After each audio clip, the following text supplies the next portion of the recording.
जय श्री जगन्नाथ संग मैंने आज आम बाहरलु बाबा अखंडमणि पाखक सकाल सकाल देखु 7टा आमे ब्रिज ऊपर जाऊँ आगक टाउन होगी जीवु देखु एवं आसीगला Jajpur town Jajpur town medical टा देखा जो मेडिकल कॉलेज बना सीटा ही देखा फ्रंट रे पशिला बेले जाजपुर टाउन आसीगला गोटे खुशी आसी जाए कहीं आम घर सेपटे जिते जाजपुर टाउन आसी जाए मत बहुत भल लगे मत कहीं मु मैरेज पूर्व बहुत बुलूली टाउन बहुत बुलूली मैरेज पर तो बेसी बुला हो पारनी घर को बेसी आसी पारुनी किंतु बहुत मन पड़ुची आ देखते आम भर को एंट्री कर सारे देखु फास्ट एंट्री गेट रे गोटे डियर थाए नेक्स्ट रे देखु बिजू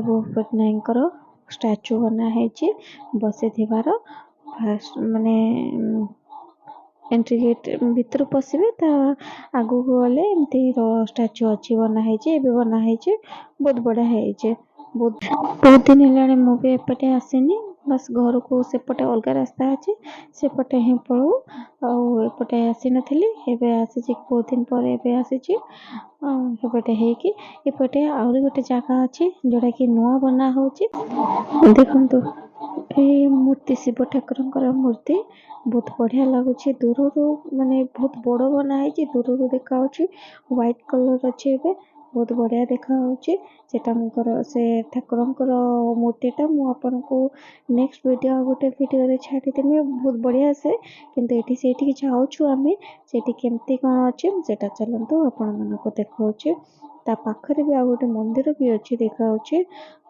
शिव ठाकुर मूर्ति एत बड़ मु देखी नी किंतु सब ठाकुर हनुमान ठाकुर देखी शिव ठाकुर देखी नी एत बड़ मूर्ति तो चलतु ए रास्तार जाऊँ दशाश्विनी घाट जो पुल अच्छी सेपटे होके आसब देखु पाखरे गोटे मंदिर अच्छी जगन्नाथ मंदिर अच्छी भीतर को जगन्नाथ मंदिर जाइली भीतर को सेटा भी आपको देखा एबे मूर्तिटा शिव ठाकुर देखो केमती देखा बड़ मूर्ति केते बड़ देखा देखो चलतु भीतर को जीवा मंदिर भीतर को मो नेक्स्ट वीडियो अलग के नहीं कि एत टाइम नहीं कहीं अखंडमणि पाखक जाऊँ नेक्स्ट वीडियो आपण मानक देखी अलग के आनिले आगे फ्री हेले आणिक आपण मानक देखी किंतु आज टाइम ना जी मैंने शिव ठाकुर बड़ मूर्ति सब कहते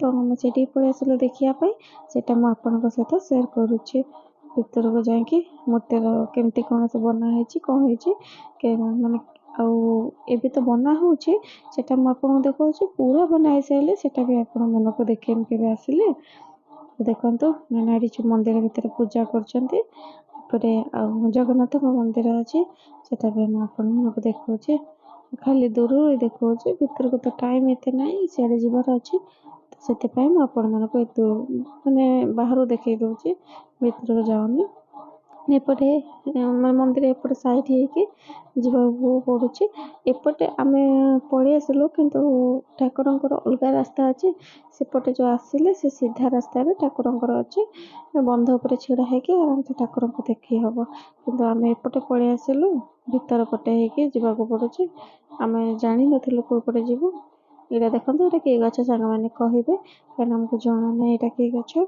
मत कहले कि कहते कि अशोक गच कि मत जना ना कि गच आपण मैंने जानी थे से कहे कि गच आउ देखो हम चलू देखो साइड रू केमती लगुच भगवान शिव ठाकुर आए घरे चढ़ई भी रखी देखो केमती सब आगे चलतु देखु शिव ठाकुर मूर्तिटा केमती लगुच एबे तो बना हो पूरा बना सारे भी आपण मानक देखू आसिकी आसीगलु आम पुणी अखंडमणि पाखक रास्तार आम हो बहुत गरम है से थंडा गोटे नहीं आसिक पीदेलु देखो पूरा एबे धान चाष होपटे बहुत बढ़िया देखा एमती आमको बेसी देखा मिले ये देखते सांग मैंने ଏଠି ଡଙ୍ଗାରେ ଏଇଟା ପୋଲ ପଙ୍କ୍ତି ପୋଲ ମାନେ ନଦୀ କୁହନ୍ତି। ଆଉ ଦେଖନ୍ତୁ ବାଲି ବି କେମିତି ଡଙ୍ଗାରେ ଭରା ହେଇଛି ପୁରା ଫୁଲ ହେଇକି। ମୁଁ ଛୋଟବେଳେ ବୋଟରେ ବସିଥିଲି ସେଇଟା ମନେ ପଡ଼ୁଛି। ଏବେ ଦେଖନ୍ତୁ ଆମେ ଆସିଗଲୁ ଆରଡ଼ି ପହଞ୍ଚିଗଲୁଣୁ, ପାଖରେ ହେଇଗଲୁଣୁ। ଆଉ ସେ ନଦୀର ନାଁ ବାପାଙ୍କୁ ପଚାରିଥିଲି, କହିଥିଲେ ପଙ୍କ୍ତି ନଦୀ ବୋଲିକି। ସେଠି ଦେଖନ୍ତୁ ଆଖଣ୍ଡଳମଣି ପାଖକୁ ଯିବା ପାଇଁ ଯେଉଁ ରାସ୍ତାରେ ସେଠି ଆଉ ଗୋଟେ ନଦୀ ସାଇଡ୍ ଅଛି। ଆଉ ସେଠି ମୁଁ ଛୋଟବେଳେ ଆସିଥିଲି, ଦେଖିଥିଲି ତା ଦେହରେ ସବୁ ମଇଁଷି ଗୁଡ଼ା ବୁଡ଼ୁଥିଲେ। ଏବେ କିନ୍ତୁ ଦେଖିବାକୁ ମିଳୁନି। ଆଗରୁ ମୁଁ ଛୋଟ ଥିଲି ଯେତେବେଳେ ବହୁତ ସାରା ମଇଁଷି ଏଠି ଦେଖିଥିଲି, ସେ ସବୁ ପାଣିରେ ବୁଡ଼ିକି ରହିଥିବେ। ଏବେ ତ ବିଲକୁଲ ହିଁ ନାହାନ୍ତି, କ'ଣ ଗୋଟେ ବି ଦେଖିବାକୁ ମୋତେ ମିଳିଲାନି। କିନ୍ତୁ ଛୋଟବେଳ ସ୍ମୃତି ସେଇଟା ମନେ ପଡ଼ିଲା, ସେଇଟା ଆପଣମାନଙ୍କ ସହିତ ସେୟାର କରିଲି। ଆଉ ଆପଣମାନେ ଦେଖିଥିବେ କ'ଣ କରିଥିବେ ସେଇଟା ବି ଆପଣମାନେ କହିବେ। ଆପଣମାନଙ୍କର ଏକ୍ସପିରିଏନ୍ସଟା କେମିତି, ଛୋଟବେଳ ମେମୋରି କେମିତି ଥିଲା ସେଇଟା ବି ଆପଣମାନେ କହିବେ, ଜଣେଇବେ ଆମକୁ। ଏବେ ଚାଲନ୍ତୁ, ଏବେ ଦେଖନ୍ତୁ ସାଙ୍ଗମାନେ ଆମେ ମନ୍ଦିର ପାଖରେ ହେଇଗଲୁଣୁ। ଆଉ ମନ୍ଦିର ଭିତରକୁ ଗଲେ ସେଟା ବି ଆପଣଙ୍କୁ ଦେଖେଇବି। ଆଗରୁ ଆସିଥିଲି କେମିତି କ'ଣ ଥିଲା, ମୋତେ ଛୋଟ ଥିଲି ଏତେ ମନେ ନାହିଁ, କିନ୍ତୁ ଏବେ ଦେଖନ୍ତୁ ବହୁତ ବଢ଼ିଆ ଲାଗୁଛି। ଇଆଡ଼େ ଆସିକି ଗଛ ଗୁଡ଼ା ତ ପୁରା ଏମିତି ଆଉ ବାହାରେ ଦେଖିବାକୁ ମିଳୁନି। ଏମିତି ହରା ଭରା ହେଇକି ଗଛ ଥିବ, ଆଉ ବାହାରେ ତ ରହିଲେ ସବୁ ମିସ୍ କରୁ ଆମକୁ ବହୁତ ସାରା। ଆଉ ଏବେ ତ ଆସିଛୁ ମୋ ବାବାଙ୍କ ପାଖକୁ, ବାବା ଏଇ ଭରସା, ବାବା ଆଖଣ୍ଡଳମଣି। ଆଉ ପାଖାପାଖି ହେଇଗଲୁଣୁ, ଏବେ ତ ବିଲ ପଡ଼ିଲା। ଆଉ ଦେଖନ୍ତୁ ବାବାଙ୍କର ଗେଟ୍ ଆସିଗଲା। ବାବା ଆଖଣ୍ଡଳମଣିଙ୍କ ପାଖକୁ ରାସ୍ତାଟା, ସେଇଟା ଭିତରକୁ ଯିବା ପାଇଁ ଗେଟ୍ ଆସିଗଲା। ଏ ଗେଟ୍ ପାଖରେ କିଛି ମୋ ସାନ ଦିଅର ଆସିଥିଲେ, ସେ ଫଟୋ ନେଇଗଲେ। ଆମେ ସେଥିପାଇଁ ଏଠି ଅପେକ୍ଷା କରିକି ଟିକେ ବସିଥିଲୁ, ସେ ଫଟୋ ନେଇଗଲେ। ତାପରେ ଆଗକୁ ଆମେ ବଢ଼ିବୁ। ଆଜି ଦେଖନ୍ତୁ ଏଠିକି ଆସିଲେ ମାନେ ବ୍ରାହ୍ମଣ ମାନେ ସବୁ ପଚାରନ୍ତି କେଉଁଠି ଆସିଛୁ, କେଉଁଠି ଘର, କିନ୍ତୁ ଆମେ ସେଟା ନ କହିକି ଆମେ ଡାଇରେକ୍ଟ ଯାଇକି ଦର୍ଶନ କରିକି ପଳେଇ ଆସିବୁ। ସାନ ଦିଅର ଆଗରେ ଚାଲିଛନ୍ତି, ଆଉ ଆମେ ଦିଅର। ଏଠି ବହୁତ ସାରା ଘର ବି ଅଛି, ସାଇଡ଼୍ରେ ଦୋକାନ, ସବୁ ଯାହା ବି ଖୋଜିବେ ଏ ସବୁ ମିଳିଯିବ। ଏ ମନ୍ଦିର ସାଇଡ଼୍ରେ ବହୁତ ସାରା ଦୋକାନ ଅଛି। ତ ଫେରିଲା ବେଳେ ଯାହା ଦେଖିବା କଥା ଦେଖିବୁ। ଏବେ ଆଗେ ଫାଷ୍ଟ ବାବାଙ୍କ ଦର୍ଶନ ଟିକେ କରିନେବୁ, କାହିଁକିନା ବହୁତ ଖରା ବି ହେଉଛି, ବହୁତ ଗରମ ହେଉଛି। ସେଥିପାଇଁ ଆମେ ଟିକେ ବାବାଙ୍କ ଦର୍ଶନ ଆଗେ କରିନେଇ ସାରୁ, ତାପରେ ଆମେ ବାହାରକୁ ଆସିଲେ ପୁଣି ଏଠି କ'ଣ ଦେଖିବୁ ଜିନିଷ ପତ୍ର ଆପଣମାନଙ୍କ ସହିତ ସେୟାର କରିବି, ଯାହା ଦେଖିବା କଥା। ଆଉ ଯିଏ ଆସିକି ରହିବାକୁ ବି ଚାହିଁବ ସିଏ ବି ଆସିକି ଏଠି ରହିପାରିବେ, କାହିଁକିନା ଏଠି ସବୁ ଲଜ୍ ହୋଟେଲ ସବୁ ମିଳିଯାଉଛି। ଆରାମସେ ଆସିକି ଯିଏ ବି ବାବାଙ୍କ ଦର୍ଶନ କରିବା ପାଇଁ ଆସିବେ, ସେ ଆରାମସେ ଏଠି ରହିକି ତାଙ୍କର ଯାଇପାରିବେ। ଗୋଟେ ଦିନ ଯେତେ ଦିନ ଚାହିଁବେ ସେତେ ଦିନ ରହିକି ଯାଇପାରିବେ। ଦେଖନ୍ତୁ ସବୁ ଖେଳନା ଗୁଡ଼ା ଲାଗିଛି, ଛୁଆମାନଙ୍କୁ ନେଇକି ଆସିବ, ଆରାମସେ ଖେଳନା ବି କିଣିପାରିବ, କିଛି ଅସୁବିଧା ନାହିଁ। ଖାଇବା ପିଇବା ସବୁ ଆରାମସେ ଏଠି ଅଛି, ରହିବା ବି ଏଠି ଭଲ ସୁବିଧା ଅଛି। ଆଉ ଭିତରକୁ ଗଲେ ବାବାଙ୍କର ମନ୍ଦିର ତ ଆସିଗଲାଣି, ଭିତରକୁ ଗଲେ ଆପଣଙ୍କ ସହିତ ମନ୍ଦିର ବି ସେୟାର କରିବି, କେମିତି ଆମେ ବୁଲିଲୁ କ'ଣ କଲୁ ସେଇଟା ବି ଆମେ ସେୟାର କରାଇବୁ। ଏବେ ଦୋକାନ ଗୁଡ଼ା ତ ବହୁତ ସାରା ଅଛି, ଆଉ ହୋଟେଲ ବି ଅଛି। ବାହାରେ ଯେତିକି ଖାଇବା ପାଇଁ ଚାହିଁବେ ସେଠି ଖାଇପାରିବେ। ମନ୍ଦିର ଭିତରେ ବି ଖାଇବା ପିଇବା ହେଉଛି, ଆଉ ମନ୍ଦିର ଭିତରେ ବି ଆପଣମାନେ ଖାଇପାରିବେ। ଆଉ ପ୍ରସାଦ ବି ସେଇଠି ମନ୍ଦିର ପାଖରେ ସବୁ ମିଳୁଛି, ସେଇଟା ନେଇକି ଆପଣ ବି ଭୋଗ ଚଢ଼େଇ ପାରିବେ ଭଗବାନଙ୍କୁ। ଏବେ ଦେଖନ୍ତୁ ଆସିଗଲାଣି ଭିତରେ, ମାନେ ମନ୍ଦିର ପାଖରେ ହେଇଗଲାଣି, ଆଉ ମନ୍ଦିର ତ ଦେଖା ହେଉଛି।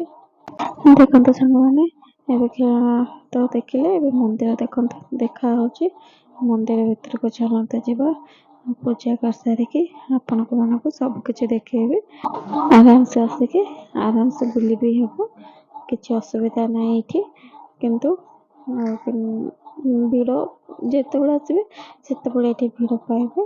ଏବେ ଦେଖନ୍ତୁ ଚାଲନ୍ତୁ ଭିତରକୁ ଯିବା, କ'ଣ କେମିତି ବୁଲିଲେ ଦେଖନ୍ତୁ ମନ୍ଦିରକୁ ଦେଖନ୍ତୁ।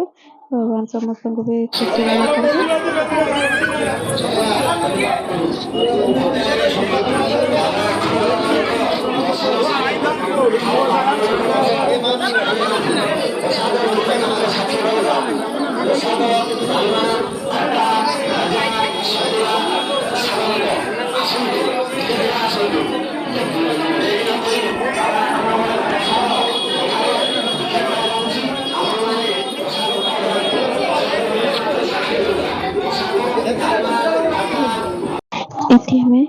ପୂଜା ମନ୍ଦିର ଭିତରକୁ ଗଲୁ, ବାବାଙ୍କ ଦର୍ଶନ କରିକି ଏବେ ବାହାରେ ଅଛୁ। ତାପରେ ବ୍ରାହ୍ମଣଙ୍କୁ ଭୋଗ କରିଥିଲେ, ପଇସା ଦେଇଦେଇଛୁ। ସେ ତାଙ୍କର ଭୋଗ ସେଠି ଯେଉଁଠି ଆମେ କିଣିଥିଲୁ ସେଠି ରଖିଥିବେ। ଏବେ ଏବେ ଆମେ ଯିବୁ ଭଣ୍ଡାରୀ ପୋଖରୀ। ଏବେ ଚାଲନ୍ତୁ ଭଣ୍ଡାରୀ ପୋଖରୀ ମୁଁ ଆପଣମାନଙ୍କୁ ଦେଖେଇ ଦେଉଛି। ଆଉ ଦେଖନ୍ତୁ ମନ୍ଦିର ପରିକ୍ରମା ତ ଆପଣ ବୁଲିଲେ, ଏବେ ଚାଲନ୍ତୁ ଭଣ୍ଡାରୀ ପୋଖରୀ ଦେଖିବୁ। ଏବେ ଦେଖନ୍ତୁ ମନ୍ଦିରଟା ବହୁତ ବଢ଼ିଆ ଲାଗୁଛି। ଏବେ ଆମେ ଭଣ୍ଡାରୀ ପୋଖରୀ ପାଖକୁ ଯିବା। ଏବେ ଦେଖନ୍ତୁ, ଆଉ ତାପରେ ଏଇଠି ଗୋଟେ ଶିବଲିଙ୍ଗ ଅଛି, ସେଟା ମୁଁ ଆପଣମାନଙ୍କୁ ଦେଖେଇବି। ଆଉ ଏଠି କୂଅ ଗୋଟେ ଅଛି ଲେଫ୍ଟ ସାଇଡ଼ରେ, ଆଉ ସେଠି ପାଦୁକା ମିଳେ, ଆପଣମାନେ ଚାହିଁଲେ ନେଇପାରିବେ। ଏବେ ଚାଲନ୍ତୁ ଭଣ୍ଡାରୀ ପୋଖରୀ ଦେଖନ୍ତୁ। ପୁରାଟା ଭିଡ଼ିଓଟା ବନେଇ ପାରିନି, ଆଉ ଏତେ ମାନେ ଇଏରେ ଖରା ହେଉଥିଲା, ଅଳ୍ପ ଟିକେ ବନେଇଲି। ତାପରେ ଏବେ ଆମେ ଯାଇକି ସେଠି ପ୍ରସାଦ ମିଳୁଥିଲା, ଅରୁଆ ଭାତ ଡାଲମା ଖଟା ମିଳୁଥିଲା। ଆମେ ସେଠି ଯାଇକି ଟିକେ ଖାଇଦେଲୁ।